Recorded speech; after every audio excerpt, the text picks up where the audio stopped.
Jadi Allah sendiri yang berjanji akan menunjukkan keajaiban, mengabulkan permintaan-permintaan yang baik dari hambanya, sehingga tidak perlu kita ragu Allah gak mungkin ngecewain kita. Begitu kita berdoa yang selaras di hati kita, yakin kepada Allah, Allah akan tunjukkan.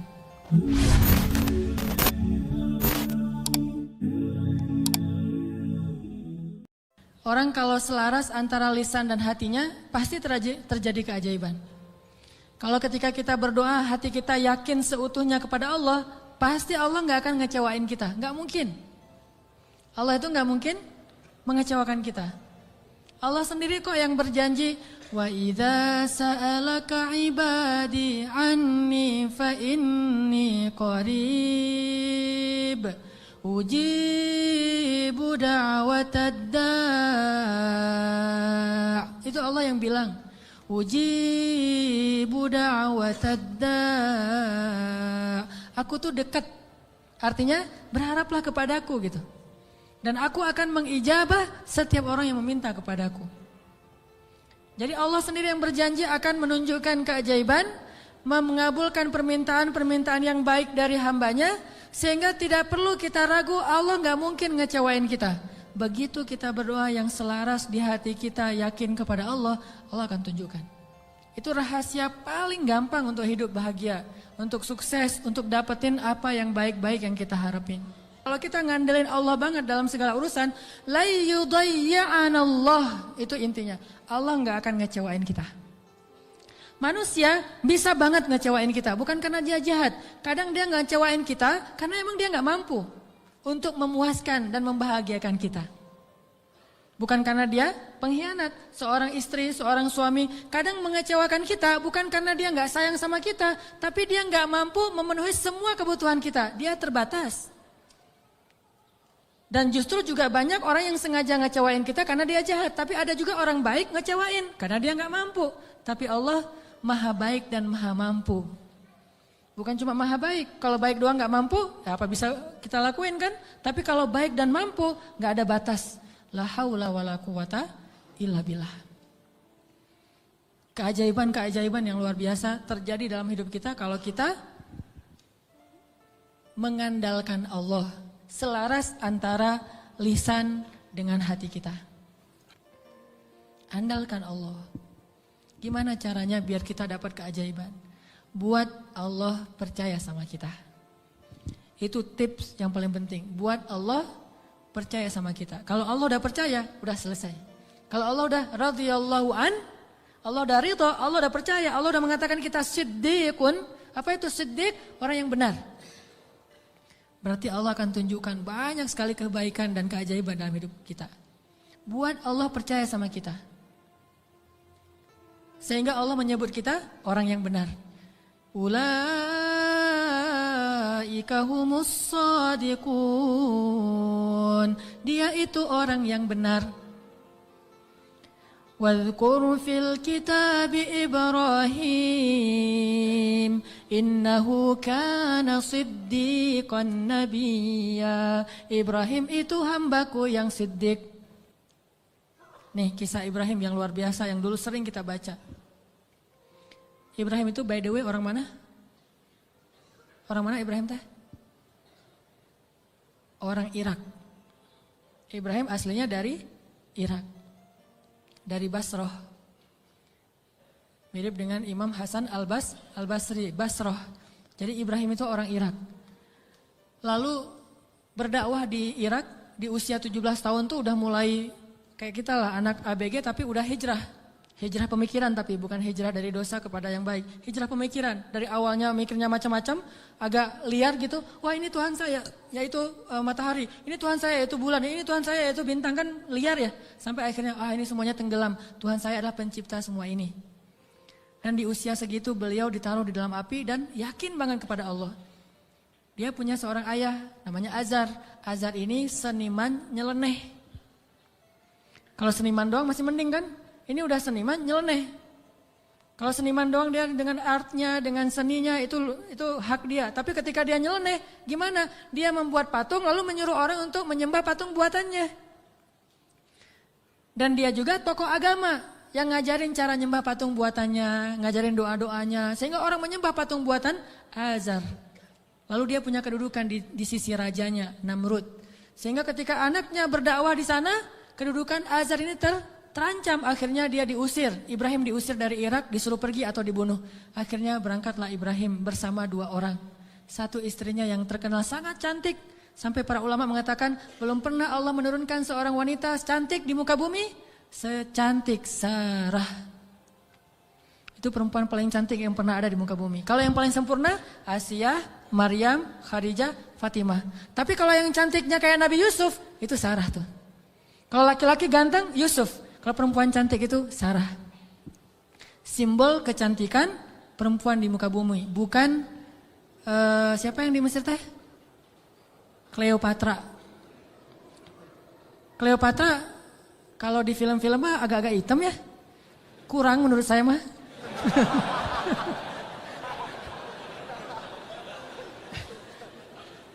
Kalau Sarah itu benar-benar cantik tuh. Simbol kecantikan wanita di muka bumi. Nanti kalau punya anak jangan lupa kasih nama Sarah. Sarah. Nah, ditemani oleh Sarah, istri tercantik. Dan seorang murid yang kelak juga jadi nabi, namanya Lut alaihissalam. Lut masih muda, masih ABG, baru belajar kepada Ibrahim. Jalan nih bertiga, dari Irak menuju ke Palestina. Di tengah jalan, lewat Mesir, Raja Mesir jatuh cinta kepada Sarah, namanya juga cewek cantik. Untung gak ada adegan ngiris tangan kayak Yusuf ya. Ngelihat Sarah, wah gitu, enggak. Karena dia bukan nabi, tapi cantik banget. Sampai raja aja yang di Mesir banyak cewek cantik, tapi masih jatuh cinta kepada Sarah. Saking cantiknya Sarah. Begitu tahu Sarah adalah istrinya Ibrahim, akhirnya raja jadi segan, gak berani. Soalnya Ibrahim terkenal dengan kebijaksanaannya, kearifannya, ilmu yang luas. Sehingga lama-lama malah rajanya merasa takjub kepada Ibrahim. Karena tahu ilmu Ibrahim yang sangat banyak, ini menurut sebagian riwayat. Ini riwayat yang terakhir saya baca, ternyata yang paling kuat. Akhirnya raja ini menitipkan salah satu putrinya kepada Ibrahim yang kita kenal dengan nama Hajar. Ternyata Hajar itu menurut sebagian ulama, ini penelitian terakhir, bukan budak Mesir. Hajar itu putri raja. Raja ini punya puluhan anak dari banyak istri karena mereka tidak ada syariat, tidak ada 1, 2, 3, masna wa thulatha wa ruba. Adanya asyarah, isyrun, salasun, 10, 20, 30. Istrinya banyak gitu. Sehingga anaknya ratusan. Salah satu di antara anaknya yang perempuan, putrinya namanya Hajar. Dan Hajar ini putri kesayangan Raja Mesir. Dititipin kepada Ibrahim untuk jadi apa? Nyantri di rumah Ibrahim, belajar kebijaksanaan dari Ibrahim. Dititipin nih. Hajar juga cantik, tapi tetap Sarah paling cantik. Berangkat ke Palestina, bertiga sekarang, berempat. Ibrahim, Hajar, Sarah, Hajar dan Lut. Sampai di Palestina sekian tahun, Ibrahim gak dikaruniai anak dari Sarah. Akhirnya Sarah karena merasa tidak tega kepada suaminya dan suaminya sangat menginginkan anak laki-laki untuk meneruskan dakwahnya, Sarah nawarin kepada Ibrahim, Kang Ibra, wes.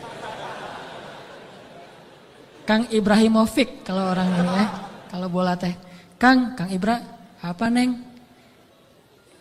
Ini Akang serius mau punya anak?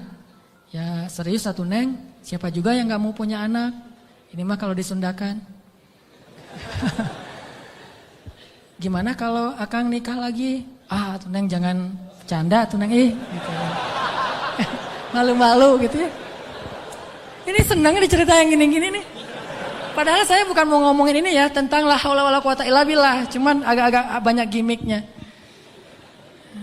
Jangan bercanda, udah gak usah ngomong yang gitu-gitu, gak lucu.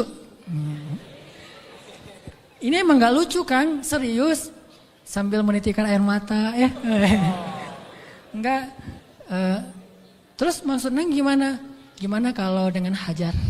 Hajar udah belajar lama dengan Ibrahim. Dan udah ketahuan oleh Sarah, Hajar ini perempuan yang soleha, yang baik, yang bijaksana. Cocok insya Allah untuk Ibrahim. Dan dia lebih muda jauh. Akhirnya Nabi Ibrahim meminta petunjuk dari Allah. Kalau di kita mah sholat galau teh ya, istikharah. Sholat galau dulu. Kalau dulu Nabi Ibrahim minta petunjuk Allah, akhirnya Allah menyetujui. Ya udah, Sarah, udah dapat petunjuk dari Allah. Gimana jawaban Allah? Ya, aku sih terserah kamu. Atau Aku sih yes, nggak tahu kalau kamu gitu ya. Ya udah kalau Mas Anang yes, saya juga yes gitu. Akhirnya yes, nikah nih sama Hajar. Udah nikah sama Hajar, langsung Hajar mengandung anak Ismail. Maka kami berikan kepada dia Ismail, anak yang gulaman halima, anak gulamun halim, anak yang sangat lemah lembut dan cerdas dan perasaannya peka gitu. Itulah Ismail. Sangat sabar. Punya Ismail kecil, namanya calon nabi kan ganteng. Nih by the way lagi ya, gak ada nabi yang jelek. Semua nabi itu keren.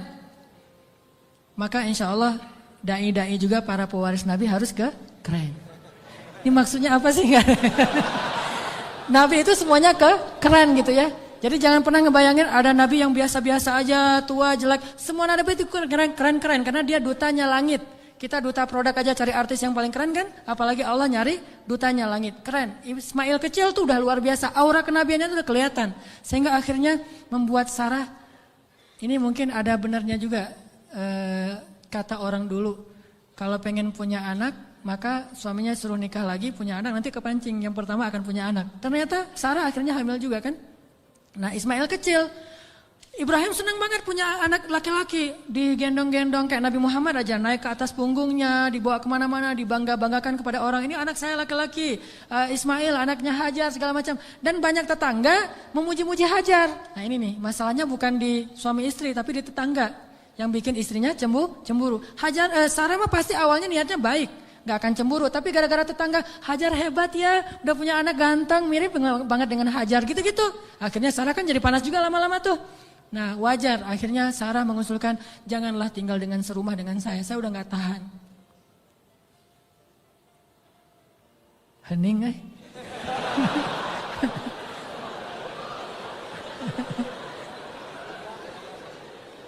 deg-degan dengan kayak gini, kayak film horor.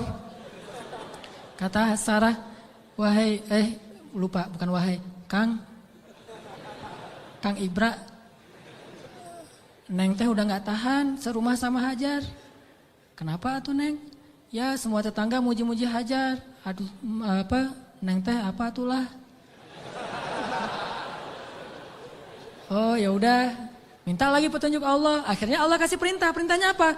Pindah rumah, tapi nggak tanggung-tanggung, pindah kota, pindah negara dari Palestina ke Saudi Arabia, dulu namanya Bakkah. Wahai Ibrahim, bawa Hajar dan anakmu ke sebuah lembah Bakkah. By the way, perjalanan dari Palestina ke Mekah butuh waktu 2 jam naik pesawat. 2 jam naik pesawat itu kurang lebih dari Jakarta ke Medan atau Jakarta Surabaya. Tapi Ibrahim tidak naik pesawat, tidak naik buruk, tidak naik onta, nggak naik kuda, jalan kaki. Apakah Hajar protes? Kemana Kang Ibra? Pokoknya ikut aja lah, gitu. Oh iya, udah ikut aja. Nggak pernah nanya kemana, nih saya aja tadi nanya. Nggak pernah nanya kemana ya Ibrahim, nggak. Kata Ibrahim, ya Hajar dapat perintah dari Allah kita ke lembah Bakkah, ikut. Ya sami'na wa ata'na.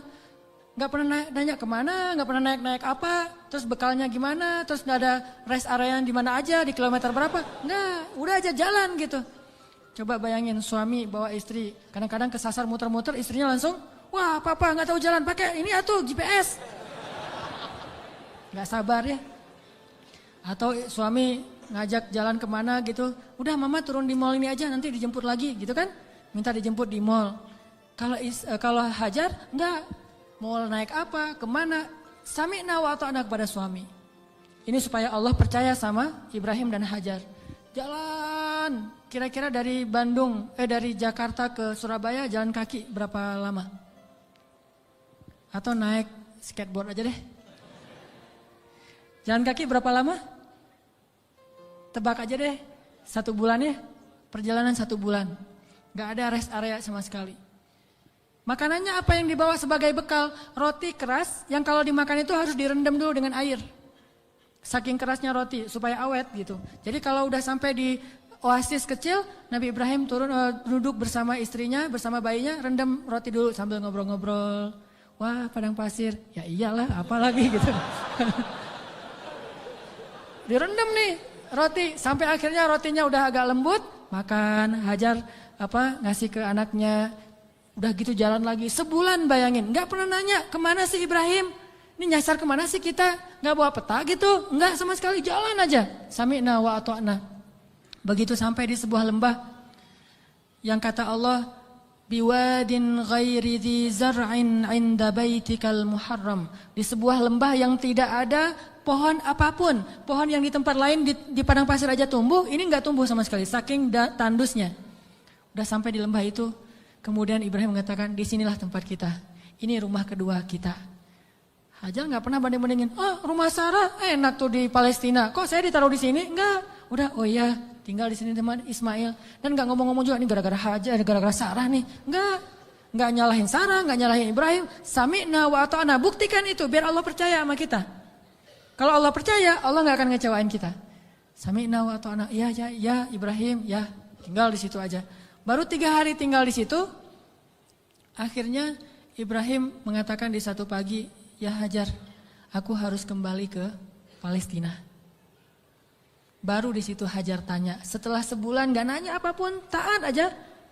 Baru ketika mau ditinggal di lembah yang gak ada air sama sekali, cuma ada air di dalam tempat dari kulit yang mereka punya dan itu hanya bertahan 1 hari lagi. Tiba-tiba Ibrahim bilang mau pergi ke Palestina lagi, baru di situ Hajar bertanya dengan lembut sekali. Ya Ibrahim, kenapa kamu meninggalkan kami di sini? Nanyanya gitu. Mendengar pertanyaan ini Ibrahim gak tega dan langsung pergi. Gak menjawab, gak ngelihat, pergi aja. Melihat suaminya pergi, anaknya lagi digendong. Ibrahim Hajar gak pernah mengatakan kamu tega sama saya. Kalau kamu tega sama saya minimal jangan tega dong sama bayi saya. Sinetron banget ya. Ini sama bayi saya nih, bayi kita Ibrahim. Ini hasil cinta kita berdua gitu kan. Enggak sama sekali, enggak baper lah. Iman itu mengalahkan baper. Ya Ibrahim, kenapa engkau tinggalkan kami di sini? Cuma sesingkat itu pertanyaannya, lembut lah gitu. Dan enggak marah-marah. Pokoknya kalau kamu pergi, jangan balik lagi. Enggak gitu. Ibrahim enggak tega, akhirnya Ibrahim jalan aja. Begitu agak jauh Ibrahim jalan, baru Sarah nanya dengan pertanyaan yang benar. Allahu amaraka bihadza? Apakah Allah yang menyuruhmu begini? Allah, jadi kalau A-nya panjang itu artinya apakah Allah? Kalau Allah-nya pendek berarti Allah aja. Jadi kalau kita azan jangan Allahu Akbar. Apakah Allah Maha Besar? Itu salah ya. Makanya A-nya jangan kepanjangan, kecuali bertanya. Allah, A itu apakah? Makanya Hajar bilang Allahu amaraka bihadza? Apakah Allah yang menyuruhmu begini ya Ibrahim? Baru Ibrahim berhenti dan mengatakan, ya. Ini setelahnya kalimatnya powerful banget. Apa kata Hajar? Idzan la yudayyi'anallah. Kalau gitu pergilah wahai suamiku, Allah enggak akan mengecewakan kami. Coba. Baru Allah percaya sama Hajar. Kalau gitu pergilah suamiku, Allah enggak akan mengecewakan kami. Jadi kita, Mah, Papa pergi dulu ya. Papa baru datang pergi lagi. Gak usah dijawab, langsung aja nyalain kendaraan. Nanti istri akan nanya, Pak, Allah yang nyuruh Papa pergi gitu. Baru dijawab. Kalau dia gak nanya gitu berarti pertanyaannya salah, jadi jangan dijawab. Udah jangan nyalain kendaraan deh, pakai helm. Gereng. Ujung-ujungnya baru nanti dia SMS, Pak, kemana Pak? Allah yang nyuruh Papa pergi ya. Baru kita bilang, benar Mah, Allah yang nyuruh. Yaitu untuk ta'lim, kan Allah yang nyuruh kan? Ta'lim. Oh kalau gitu pergilah Pak, selama-lamanya.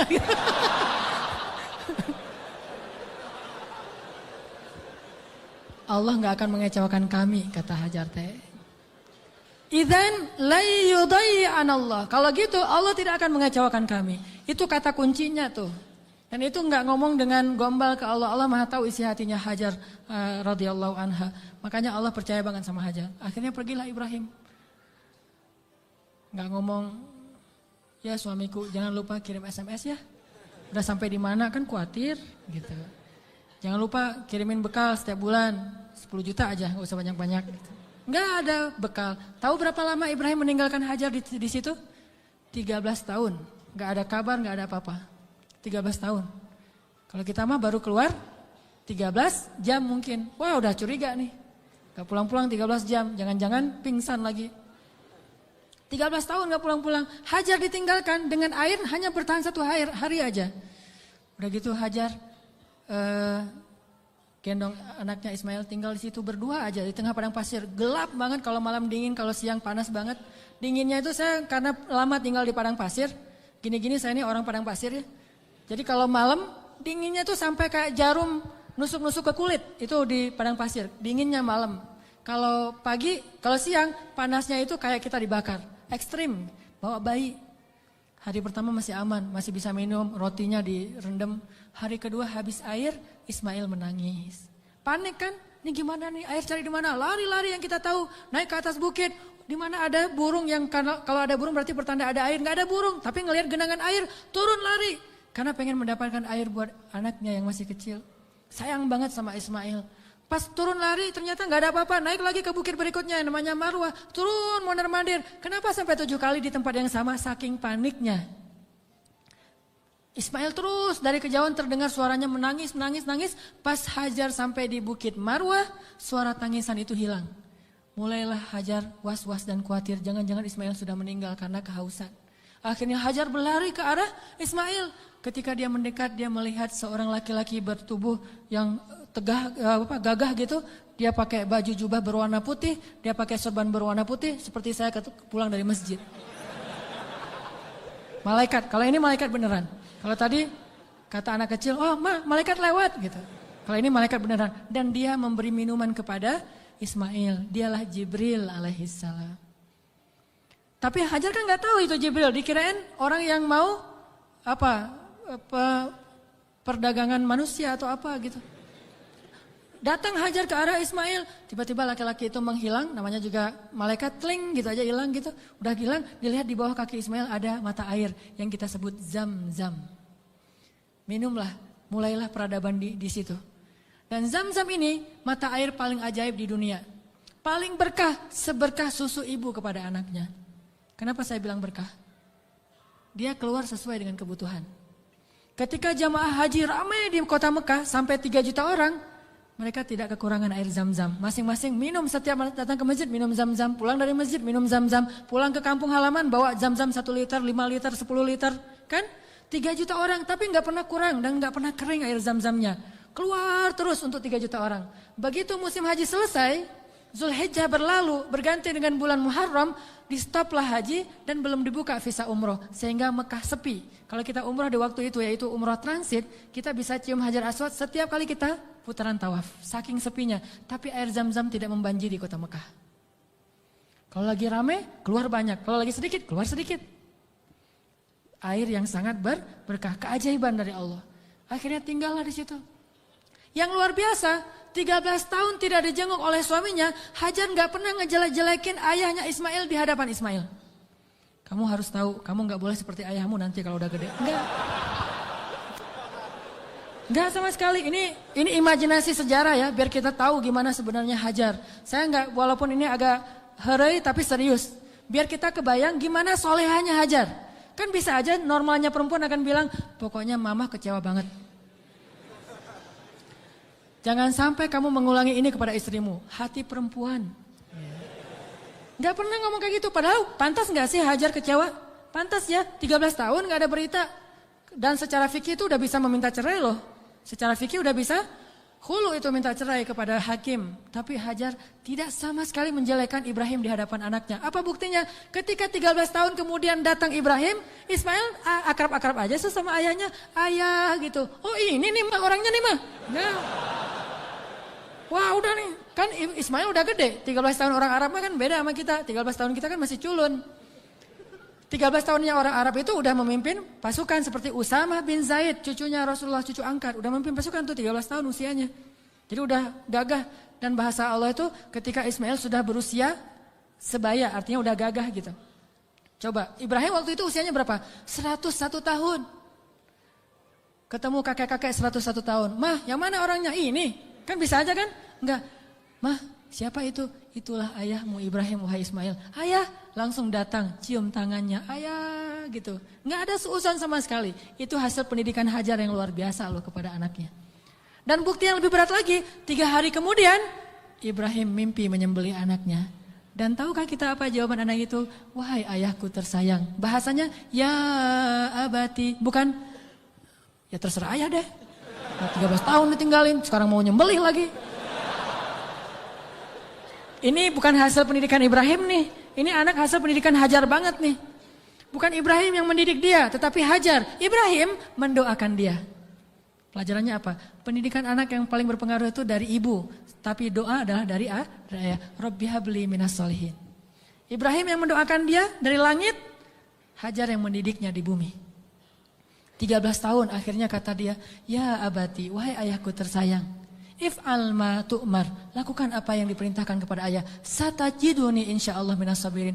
Akan engkau dapati aku termasuk orang yang bersabar. Jadi gak mau nyusahin ayahnya dalam menjalankan perintah Allah. Dia tahu ayah yang nabi. Jadi jangan sampai ayah saya susah gara-gara saya yang gak rela. Saya rela banget wahai ayah. Yang penting ayah taat sama Allah. Saya akan bersabar wahai ayah. Coba kalau Ismail bilang, apa gak salah ya? Kok mimpinya aneh-aneh gitu? Pasti godaan setan deh. Gitu kan? Atau yang lebih ekstrim lagi, ayah tega, udah ninggalin mama sekarang mau nyembelih saya. Wah, ini bener nih ayah nih. Pasti nih bukan nabi dan segala macam. Enggak marah-marah sama ayahnya. Udah aja sami'na wa ata'na. Ismail lah gitu. Anak seorang siddiq, anak seorang ibu yang siddiqah, anak seorang ayah yang siddiq dan melahirkan anak juga yang siddiq.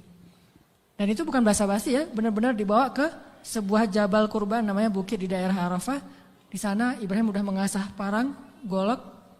Ketika ngelihat golok, Ismail nggak bilang, ternyata serius ya? Kirain tadi main-main gitu. Enggak, serius. Ismail tahu, udah ditidurkan Ismail. Sebelum ditidurkan Ismail curhat dulu sama ayahnya. Ya ayah, ya abati. Abati itu panggilan lembut. Kalau yang biasa ya abi. Jadi kalau kita bilang abi itu biasa. Kalau mau lebih lembut, abati, itu lembut banget. Wahai ayahku tersayang. Ya abati. Supaya ayah tidak berat hati dalam melakukan perintah ini, tolong tutuplah wajah saya, biar ayah nggak ngelihat wajah saya. Takut kasihan. Oh ya, ditutup.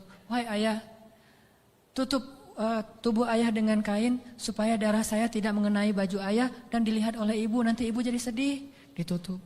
Wahai ayah, sampaikan salam saya ke ibu. Saya sayang sekali kepada ibu. Coba gimana hati seorang ayah? Terakhir, ayah, tajamkan pisau itu supaya memudahkan saya. Berarti yakin banget kan? Gak ada sama sekali kepikiran oleh Ismail, tenanglah ntar diganti dengan domba. Gak kepikiran. Itu mah kita yang udah yakin karena udah baca buku. Dan salah lagi baca bukunya. Buku yang kita baca tuh Ismail tiba-tiba berubah jadi domba. Terus Ismailnya kemana? Kan gitu kan bukunya? Padahal gak gitu. Ismailnya dibangunkan, dombanya keluar dari bukit terus disembelih. Bukan Ismail berubah jadi domba, tetap aja anaknya. Cuma ada dikutuk jadi domba kan? Saya kayak malin kundang. Enggak, itu mah salah dalam catatan buku sejarah. Ya ayah, sampaikan salam saya ke ibu ya. Dan tolong jangan ceritakan ini dulu kepada ibu. Padahal dia tahu ibunya soleha banget dan kuat banget. Akhirnya ditaruhlah golok itu di leher Ismail. Dan Ibrahim mengatakan Bismillahirrahmanirrahim. Mau ditarik tuh. Yakin dan Allah tahu isi hati Ibrahim. Mau ditarik, Ismail udah pasrah aja. Udah ini terakhir kali saya hidup di dunia. Baru ketemu 3 hari dengan ayah saya. Pas mau ditarik, Allah tahan tangannya Ibrahim seperti orang stroke. Gak bisa gerak gitu. Baru Allah berfirman. Ya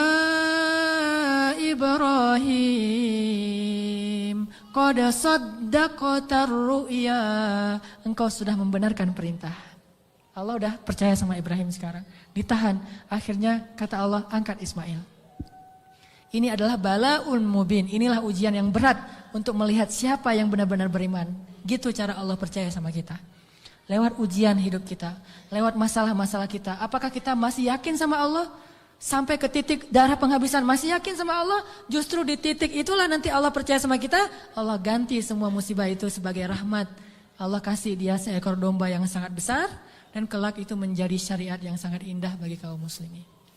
Diabadikan sepanjang masa, ribuan tahun dikenang. Ini bukti. Maka buat Allah percaya sama kita, maka Allah gak akan mengecewakan kita. Ingat kata-kata Hajar, la yudayyi'anallahu idzan. Kalau Allah yang memerintahkan gini, berarti Allah tidak akan mengecewakan saya. Cukuplah Allah yang menyuruh kita, yakin Allah gak akan ngecewain kita. Udah setelah itu hasbunallah, la haula wala quwata illa billah, tawakkaltu 'alallah, aslamtu ilallah, dan seterusnya dan seterusnya. Insyaallah kita akan melihat keajaiban. Itu aja teman-teman yang dirahmati Allah. Mudah-mudahan kita menjadi orang yang bisa selalu mengandalkan Allah dalam hidup kita. Sampai Allah percaya sama kita, lalu Allah menunjukkan keajaiban dalam setiap urusan kita. Marilah kita tutup dengan berdoa. Semoga ilmu yang sederhana yang baru kita dapatkan. Ya Allah, segala kebaikan ada di tangan-Mu ya Allah. Ya Allah, Engkaulah yang maha pemurah ya Allah. Ya Allah, Engkaulah yang maha pengasih ya Allah. Ya Allah, tidak ada yang susah dan sulit bagimu ya Allah. Engkau maha kuasa atas segala sesuatu ya Allah. Engkau hanya mengatakan kun, maka segalanya menjadi seperti kehendak-Mu ya Allah. Ma syi'ta kan wa ma lam tasha lam yakun ya Allah. Apa yang Engkau kehendaki pasti terjadi, dan apa yang tidak Engkau kehendaki tidak akan terjadi ya Allah. Kami yakin kepada kebesaran-Mu ya Allah. Kami yakin tidak ada hal yang mustahil bagimu ya Allah. Tidak ada hal yang mustahil satu pun di muka bumi ini, di langit dan di bumi bagimu ya Allah. Engkaulah yang telah menciptakan langit yang maha luas, yang bahkan kami belum tahu di mana tepi dari langit itu ya Allah. Engkaulah yang telah menciptakan bintang-bintang yang sangat banyak, bahkan kami tidak sanggup menghitung jumlahnya ya Allah. Engkaulah yang telah menciptakan setiap butir-butir yang ada di dalam tanah, yang kemudian tumbuh menjadi tanaman, menjadi pohon yang besar, lalu memberikan buah-buah yang ranum kepada kami.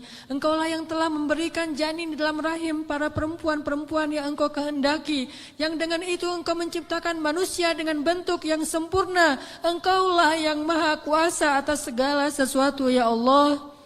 Engkau memberikan rezeki kepada siapa yang Engkau kehendaki. Tidak ada yang bisa menghalanginya, tidak ada seorang pun ya Allah.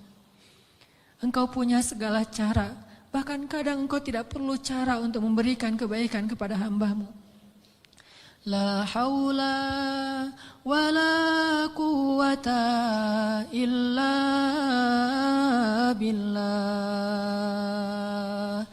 Tidak ada daya dan upaya kecuali Engkau ya Allah. Tidak ada daya dan upaya bagi kami kecuali dengan pertolongan dari-Mu ya Allah. Iyyaka na'budu wa iyyaka nasta'in. Wa iyyaka nasta'in. Wa iyyaka nasta'in.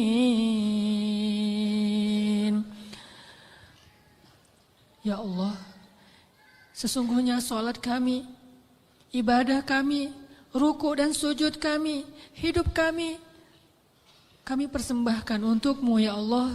Ajarkan kami untuk tulus dalam mengatakan kalimat yang mulia itu ya Allah, sehingga benar-benar kami menyerahkan hidup dan mati kami kepada-Mu ya Allah. Inna salati wa nusuki wa mahyaya wa mamati lillah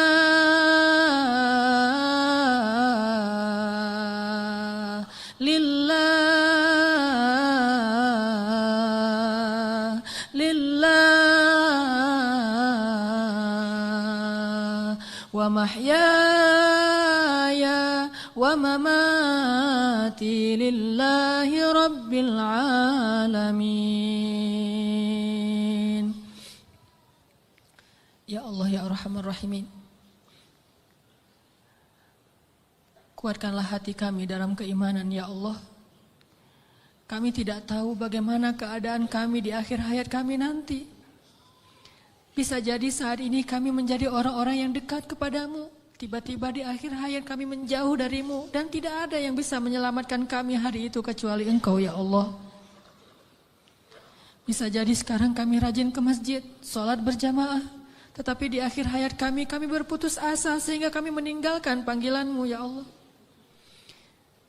Kami berlindung kepadamu ya Allah dari kelemahan diri kami sendiri ya Allah. Kami tahu Nabi-Mu pernah bersabda, bisa jadi seseorang sepanjang hidupnya beramal solih, amal ahli surga sampai jaraknya dengan surga hanya sejengkal saja. Tetapi berlalulah ketetapan yang lain sehingga dia mati dalam keadaan syirik dan kufur dan masuklah dia ke neraka. Kami berlindung kepadamu dari keadaan orang seperti itu ya Allah. Tidak ada yang bisa menjamin kami selamat. Bukan ibadah kami, bukan sholat, bukan sujud, bukan rukuh kami, bukan kesolehan kami. Bahkan orang yang paling soleh seperti seorang laki-laki Bani Israel bisa kufur dan akhirnya su'ul khatimah di akhir hayatnya ya Allah. Hanya Engkau yang bisa menjamin akhir hayat kami ya Allah. Kami belum merasa aman meskipun sekarang kami bersyukur mendapatkan hidayah untuk berhijrah.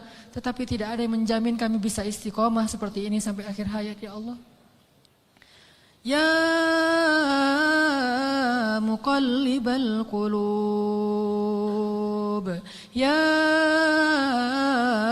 muqallibal qulub, tsabbit qulubana. Wahai yang membolak-balikan hati, tetapkanlah hati kami dalam keimanan ya Allah. Tetapkanlah hati kami dalam keimanan ya Allah sampai akhir hayat kami agar kami bisa menutup usia kami dengan kalimat la ilaha illallah dan hanya itulah jaminan bagi kami untuk selamat di akhirat ya Allah. Ya Arhamar Rahimin, kami kadang pernah melihat saudara-saudara kami yang Engkau uji dengan sakit yang amat berat dan mereka bersabar menghadapi ujian itu. Mereka miskin, lalu Engkau uji dengan sakit yang bahkan banyak para dokter mengatakan mungkin tidak akan sembuh lagi. Dan mereka hampir tidak punya harapan untuk sembuh, tetapi mereka bersabar dan ridho dengan ketetapan-Mu. Lalu kami menyadari bagaimana jika kami yang Engkau berikan ujian seperti itu. Apakah kami akan sabar atau kami akan berputus asa ya Allah? Ketika kami harus merasakan sakit 24 jam dalam sehari yang luar biasa rasanya, apakah kami akan bersabar atau kami berputus asa sehingga kami datang kepada para dukun atau akan bunuh diri dalam keadaan kufur ya Allah? Tidak ada yang menjamin kami akan kuat pada hari itu kecuali Engkau ya Allah. Wahai yang menggenggam hati hamba-hambanya, genggam eratlah hati kami dalam kasih sayang dan hidayah-Mu ya Allah. Kami berserah diri kepadamu ya Allah. Ya Arhamar Rahimin, jangan biarkan kami tergelincir ketika kami mendapatkan ujian-ujian yang sesungguhnya ujian itu agar Engkau percaya kepada keimanan kami. Sadarkanlah kami selalu, agar kami selalu percaya bahwa ujian adalah agar kami membuktikan keimanan kami kepadamu sehingga kami bisa bertahan dalam ujian itu ya Allah. Kuatkanlah kesabaran kami ya Allah. Lapangkanlah dada kami ya Allah. Bimbinglah fikiran kami agar selalu berhusnuzon kepadamu dan kepada hamba-Mu ya Allah. Ya Arhamar Rahimin, bantulah kami dalam segala masalah kami ya Allah. Engkaulah yang maha pemberi rezeki, limpahkanlah rezeki yang halal bagi kami ya Allah. Tidaklah kami meninggalkan pekerjaan yang menurut syariat agama-Mu itu haram, kecuali karena kami takut kepadamu ya Allah. Dan kami yakin Engkau menyediakan yang lebih baik setelah kami berhijrah dari pekerjaan yang haram itu ya Allah. Kami percaya dan yakin. Maka tunjukkanlah keajaiban kepada kami. Beri kami rezeki yang lebih baik setelah kami meninggalkan yang syubhat.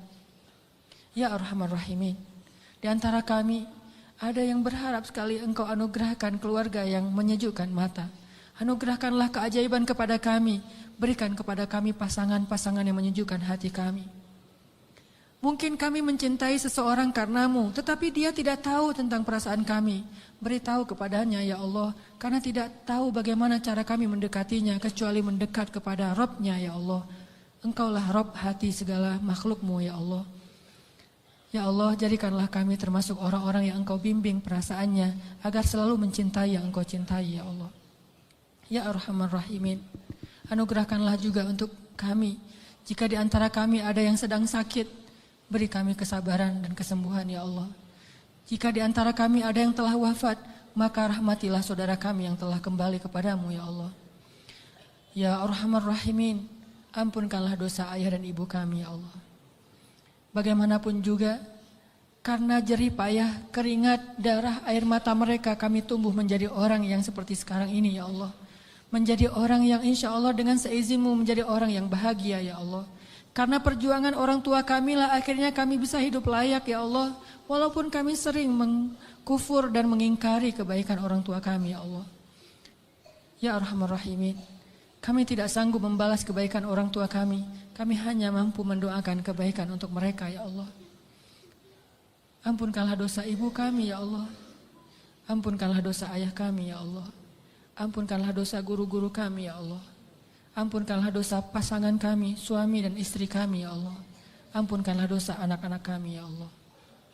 Ya Arhamar Rahimin, tunjukkanlah mujizat-Mu untuk kaum muslimin di Gaza. Tunjukkanlah mujizat-Mu untuk kaum muslimin di Palestina. Tunjukkanlah pertolongan-Mu seperti Engkau menolong Ahlu Badar dengan menurunkan ribuan malaikat kepada kaum muslimin di Suriah ya Allah. Tidak sulit bagimu untuk menolong saudara-saudara kami yang ada di Suriah.